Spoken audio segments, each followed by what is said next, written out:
Into it. It is Wednesday. It is hump day. What's happening? Happy hump day to you guys. This is Wes.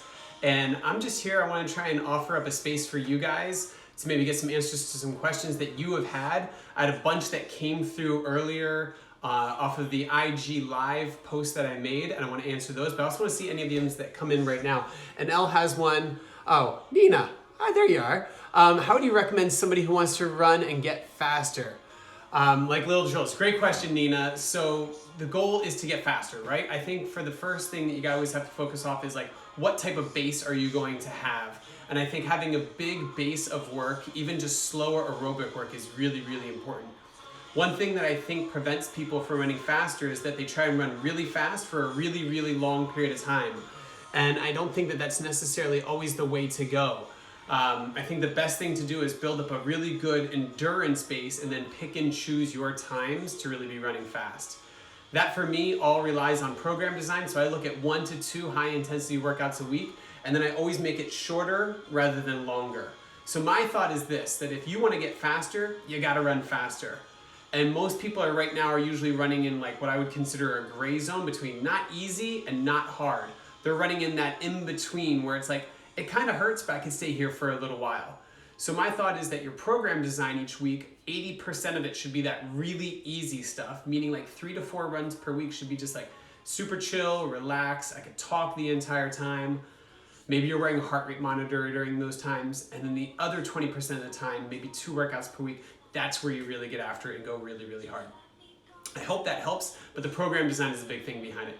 So Nina, if you want to follow up on that, just hit me up on a direct message and I'm happy to answer that a little bit more specifically for you. So another one that was on there is, how do you prevent IT band issues? Great question.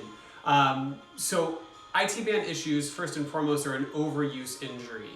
And overuse injuries, things like plantar fasciitis, IT band issues, shin splints, those are all things that happen because you have too much volume and intensity when your body's not ready for it.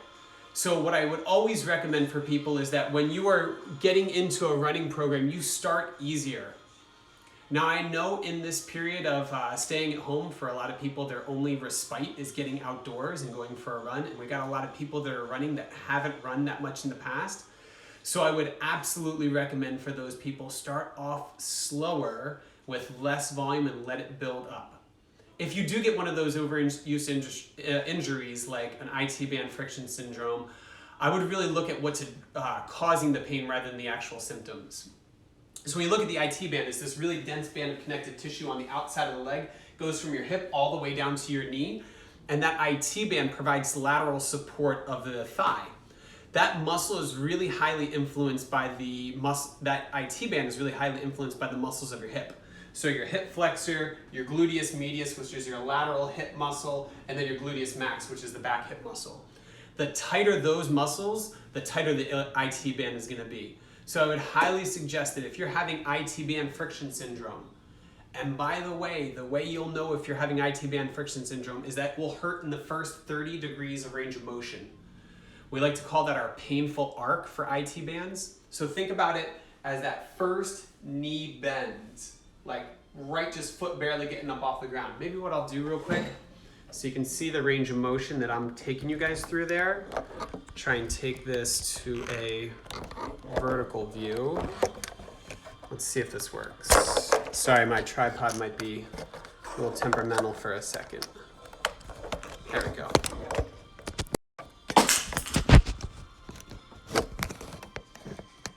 All right, Shannon. So think about it this way, Shannon. If you are getting pain when you first bend your knee, those first 30 degrees of range of motion, that's going to be an indicator that you're having that IT band friction syndrome. So think of it as like right as your foot hits the ground and then right when you're starting to bend is when you're getting the most pain. If that's happening, really start to adjust the flexibility of the hip muscles as much as you possibly can. Because the more tight those hip muscles are, the more pain it's going to put on that IT band. What I would always suggest with IT band friction syndrome is getting some type of ice compression there. So what I usually like to do is I'll take like a 2-liter bottle. In the past I would have said of like soda or something like that, but dump all that out, fill it up with water, toss it in the freezer, and then you've got like a really cold foam roller all of a sudden. I'd use a bigger bottle, like a 2-liter bottle, rather than just a regular standard water bottle size, because a lot of times that would put too much pressure there. Oh look, Sam and Corey get together, just like we would on a Tuesday morning. Good to see both of you girls. Hey Ash, what's happening? So that was IT band friction syndrome. That kind of goes along, wait a second, it's Sam's birthday today? Corey, throw a thumb up if that is correct. That gets to the idea that IT band friction syndrome with any type of overuse injury. And one of the ones in particular that people reached out to me with was shin splints. And I don't know about you guys, but I have had shin splints super, super bad in the past. My first marathon that I trained for, I ended up running in that gray zone that I talked about before for way too long, got hurt and couldn't even walk around. So shin splints are usually just a really big inflammation of a muscle called your posterior tibialis. So if you think of your calf muscles, it's like the gastroc is on top, that's like kind of the ball. You've got the flat muscle underneath, which is your soleus, and then your posterior tibialis, it's even deeper to that. So when you have that posterior tibialis tendonitis, that muscle gets really inflamed and it starts to pull on the bone. So let's see if I can get a good visual of this for you guys. Here's my shin. If you think of your shin in thirds, your IT band is the lower third. So what you want to do is really try and address the tightness down in that lower third. Now the tightness is going to be alleviated with some good calf muscle stretching. So anything from like a typical like lean in towards a post and kind of stretch and lean your way forward. You want to do that stretch with both your legs straight and your knees slightly bent to take a little bit of tension off of that posterior tibialis. And then just some really good cross friction massage in there would be really, really good as well. So those would be the things I'd recommend for IT band friction syndrome and for shin splints. I'm actually going to have a video coming up in the next week that will give you the 5 best exercises for anybody dealing with shin splints, and that'll be on my YouTube channel, which you can always find at Running with Wes. So you can subscribe to that right now, and then you can get all 5 of those. Again, that'll be on the next week. The biggest thing, one thing that Shada's pointing out right now, she said, can you talk about the importance of lifting and functional training? Gosh, functional training. So even that term functional training, like it sounds, it's just things that are going to mimic what you're doing in daily life. Or if you're a runner, things that will mimic that running. So functional training for runners is anything in my mind that gets you out of that forward-backward motion. If we've got, say, a cyclist that's like this the entire time, or a runner where your legs are just moving forward and backward, you're always in that sagittal plane, that forward-backward motion. So you can get a lot of overuse injuries because you're never really moving lateral. So some functional training would be things that would take you out of that forward-backward motion. So things that would be stepping to the side, band walks would be a perfect example. Any type of lunge that would get you side to side, like a lateral lunge or a curtsy lunge, those would all be great. In the lower body, I also really like to think of things that help you support your body as you're decelerating resistance. I know that sounds super nerdy, but all I mean is that you're able to accept tension in your muscles while the muscle's still lengthening. If you think about running, really where you're having a lot of that force is where your foot is coming down onto the ground. The push-off isn't nearly as bad, but really when your foot's meeting down onto the ground. So working a lot of negatives are really, really important. So something as simple as like deadlifts with a barbell or a kettlebell, but concentrating on being strong during the negative is really, really important. You could even get on a leg press and just do negatives where you take a 4 count on the way back, 4, 3, 2, 1, and then press out with some force. 4, 3, 2, 1, and then press out with some force. So that would be a thought on functional training. There's lots of ways that can build. If you take something like a kettlebell deadlift, you can eventually work your way to kettlebell swings or even single arm swing or complex motions like a snatch. Those would all be great exercises for runners because they are full body in nature. They use a lot of muscle groups at once. And they're ways just to get your nervous system working that you normally don't when you run. Awesome. Let me see. And by the way, team, you guys can post up any questions that you guys have. If you look at the bottom, there is there should be a little box that has a question mark on it. You can always post up a question in there. But I'll go into some of the other questions that I saw yesterday. We had people ask about how to really get started with running. This is something that is super prevalent for what's going on in the world right now. And yes, Corey, you can absolutely heckle me as well. there's a lot of people that are running, because one of the things that we can do with this physical distancing, which by the way, I want to call it physical distancing, not social distancing, is that we can run. Whether it's on a trail by ourselves, we can get out with maybe somebody in our family. I'm going to go out with my son later on today. You can absolutely run. And my thought for new runners is always focus off of time rather than distance and speed. I think the moment that we think in our mind we have to run for a certain distance to be able to qualify ourselves as a runner, or we have to have a certain pace per mile, that's when we start to ramp up our intensity too quickly. That's where we're going to get hurt.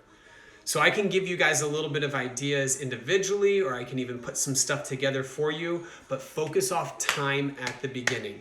Because my thought is that if I said, hey, you gotta do 30 minutes, you could either go all out, balls to the wall, and that would kind of suck, it would hurt. Or you could kind of go out and look around and take in the scenery. That'd be a fun run. I'm gonna take the latter more than the former. So my thought would be focus off of time versus distance and speed at the beginning. All right, Neen, let's see what else you got. What is your philosophy on knee health as it relates to foot strike style? Personally, I use ball of the foot with toes flexing up a bit, but I've been hearing a lot that need to strike my heel. That feels kind of bad on my knee. Thoughts? All right, so this is my take on landing pattern with your foot. I think what people do for themselves is probably best. Now, here's the reality. I don't think you can mess up your foot strike too much, but it always helps to be coached on it. I think about it this way. If I wanted to learn how to swim, I'd go to a swim coach. Most people think if they just want to start running, they don't go to a coach. Go to somebody that can analyze your foot strike a little bit. And what they ideally would be looking for is stay off of your heel slightly and a little bit more midfoot. The reason I think that that works best is the middle of your foot has the ability to splay. If we used our hand as an example of our foot, when our hand hits a surface, it kind of opens up a little bit. Same thing with our foot. Again, with our hands, it's a surface, it kind of open up. Our foot does the same thing. When we land on our heel, that heel bone, the calcaneus, is super rigid and hard, and that cannot splay and open up. But our midfoot, our arch, it can. So my thought would be keep your foot underneath of your hip. So when you run, you're trying to be here with your foot the entire time. I have a video that I'll post up for you guys on my YouTube page that just talks about some drills that you can do to really incorporate that midfoot strike. But the more you can keep your foot underneath of your hip, the more your weight will be right over top of your foot and you're not reaching your leg out in front. When you reach your leg out in front like so and your heel is up, you land with your heel and all that force travels right up your kinetic chain. And that's where I think people will start to get some knee pain. And I think that knee pain is happening because A, they don't have good landing mechanics, and then they're just running with way too much volume. So my thought would be simple. Try and do this to the point where you're having good mechanics and you're running for time at the beginning. Hey, Robin, good to see you. Hi, Jana. All right, team. Other things that I saw in here. What to eat. Oh, I could go on with this forever. Shada, you and I should join up together and talk about what to eat. There's a lot of different ways to approach nutrition. I am a person that thinks that things that you should eat should be picked or planted, not boxed or bagged. And while I do love a good donut, Corey, those go a little bit more on the every once in a while scale rather than the all the time. The reality is that there's this thing called bio-individuality.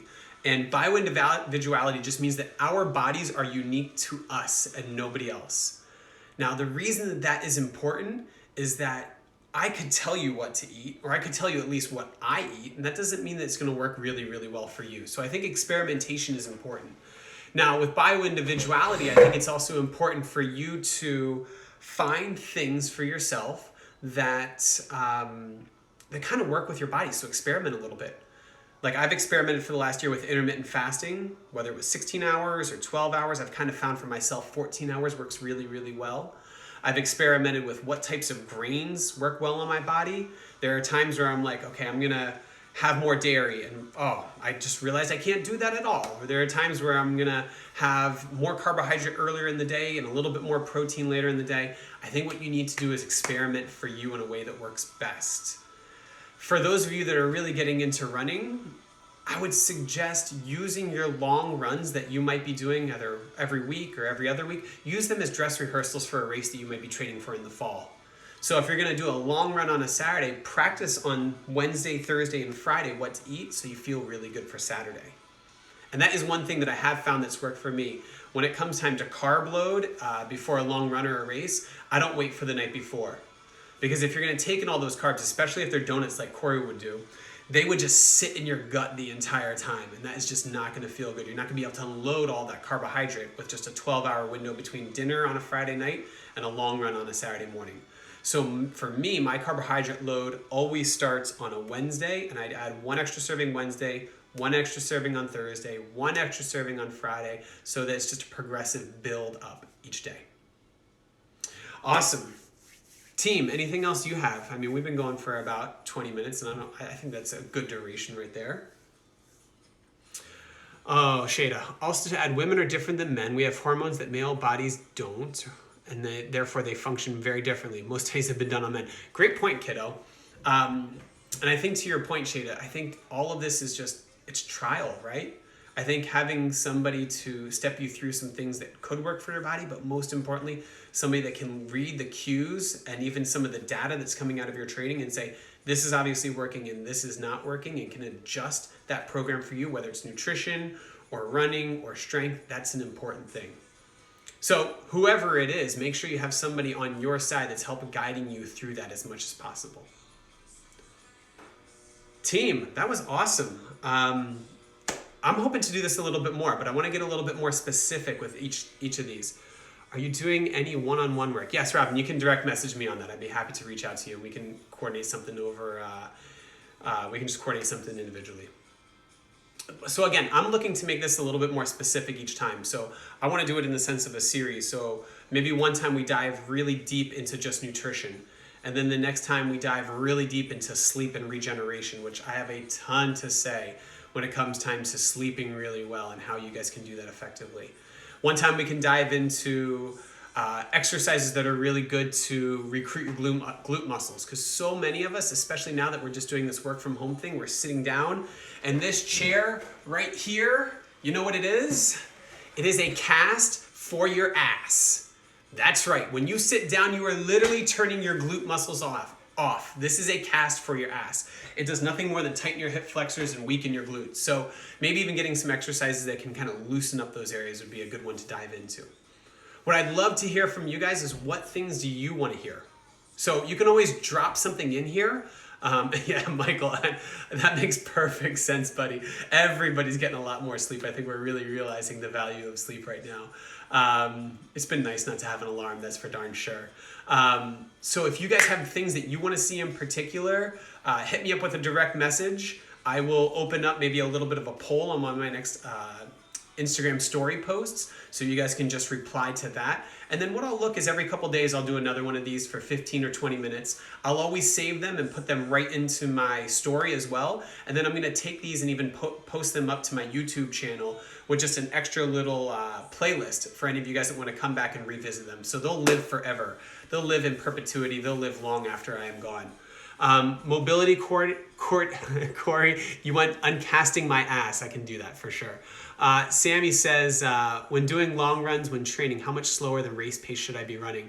Great question, Sam. So race pace is marathon speed for you, right, Sam? And your race pace for your marathon, since you're a Boston qualifier, is 7:30, 7:45, somewhere in that range. I would say 60 to 90 seconds per mile slower when you're just going out for those easy runs. There can be ways in your long runs, Sam, that you can interject some speed, whether it's every 10 minutes, putting in a 2-minute block, or you can even do it based off of distance. But what I would suggest is always doing things in that nature where you're 60 to 90 seconds slower per mile. All right, team. Unless I see something come up in the next couple seconds, I'm going to say we are good to go. That was super fun. I hope you guys are staying sane, staying safe, staying sanitary, staying strong, all those good S words. And we're going to end it the way I've been ending it with all of mine. So we're going to do 2 claps on 2. You do it at home. I'll do it here. 1, 2. Peace out, friends.